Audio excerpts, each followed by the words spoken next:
नमस्कार, मैं हूं आपका होस्ट पोइट सोहेल खान। एक बार फिर से आपका स्वागत हमारे यूट्यूब चैनल पोएम क्रिएटर्स पर। आज की जो हमारी कविता होने वाली है वो है माँ पर। माँ एक ऐसा एहसास जिसे हम सिर्फ महसूस कर सकते हैं, और अगर आप महसूस नहीं कर सकते तो फिर आप बेटे नहीं हुए। मुझे लगता है कि माँ इस कायनात की सबसे खूबसूरत, सबसे प्यारी, सबसे अजीज शख्सियत है। बट खुदा ने इसे बड़े ही अंदाज और शोहरत से नवाजा है।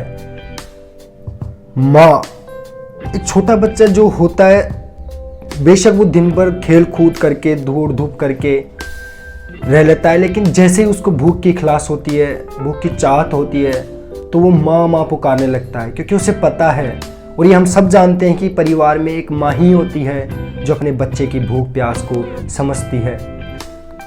एक शायर कहता है कि किसी ने मुझे पूछा कि ये पूरी तमाम कायनात किसके बिना अधूरी है, तो मेरे होठों से, मेरे लफ्ज़ों से सिर्फ एक ही शब्द निकलता है, माँ। मैं तो बेशक एक छोटा सा कलमकार हूँ, मैं क्या लिखूँगा उस माँ पर जिसकी परिभाषा स्वयं खुदा ना दे पाया। फिर भी और मेरे नज़रिए में मुझे लगता है कि आज तक ऐसी कोई कलम पैदा ही नहीं हुई जो माँ पर लिख सके। क्यों? क्योंकि माँ अनंत है, माँ भावनाओं का सागर है, माँ दया का सागर है। जितनी गहराई से तुम माँ के बारे में सोचते जाओगे, वो उतनी ही उसकी गहराई बढ़ती जाएगी। तो मेरे नज़रिए में ये लगता है कि आज तक कोई कलम ऐसी हुई नहीं जो माँ को सीमित कर सके। फिर भी मैंने कुछ लिखने की कोशिश करी है, और मैं आशा करूँगा कि आपको पसंद आएगी। और मेरी कविता आपके सामने नज़र करने से पहले मुझे मुनव्वर राना साहब, जो कि बहुत बड़े शायर हुए हैं, उनकी 2 लाइनें याद आती है, 2 शेर याद आते हैं कि वो कहते हैं कि अंधेरे देख ले मुंह तेरा काला हो गया, माँ ने आंखें खोल दी घर में उजाला हो गया।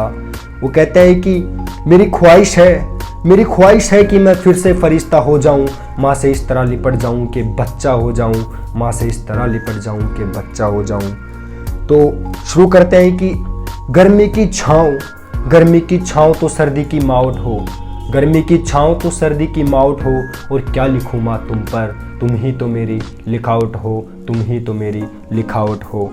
माँ याद है बचपन, एक हाथ से थप्पड़, दूजे से प्यारा निवाला खिलाया था, सींच के लहू खूने दिल दूध की सूरत में पिलाया था, सींच के लहू खूने दिल दूध की सूरत में पिलाया था। माँ, मुझे आज भी याद है, तुम खुद भूखी रहकर मुझे खिलाती थी, लोरी गाकर आंचल में अपने प्यारी नींद सुलाती थी, लोरी गाकर आंचल में अपने प्यारी नींद सुलाती थी। उदास मैं रहता हूँ तो पास मेरे रहती हो, उदास मैं रहता हूँ तो पास मेरे रहती हो, खुश रहूँ मैं सदा, खुदा से यही फरियाद करती हो, रब से यही फरियाद करती हो। इस कर्ज को हमेशा मुझे याद रखना है, इस कर्ज को मुझे हमेशा याद रखना है, खुशियों से दामन को तेरे सदा आबाद रखना है, खुशियों से दामन को तेरे सदा आबाद रखना है। खुदा की मुझ पर एक ऐसी मेहरबानी, एक ऐसी रहमत हो कि जब भी मिले मौका बस तेरी ही खिदमत हो, बस तेरी ही खिदमत हो। इस कातिब की दुनिया की एक तुम ही तो आवाज़ हो, और क्या लिखूँ माँ तुम पर, तुम ही तो मेरे लिखने का रिवाज हो, तुम ही तो मेरे लिखने का रिवाज हो। और ये अंतिम 2 पंक्तियाँ उन तमाम हिंदुस्तानी माओं के लिए जिन्होंने अपना लाल, अपना बेटा, अपना सपूत बॉर्डर पर भेजा है कि बेटा पूछे माँ से जाऊं मैं बॉर्डर गर तुम्हारी इजाजत हो, कहती वीर प्रसूता माँ जा वो भी तेरी माँ है, उसकी भी हिफाजत हो।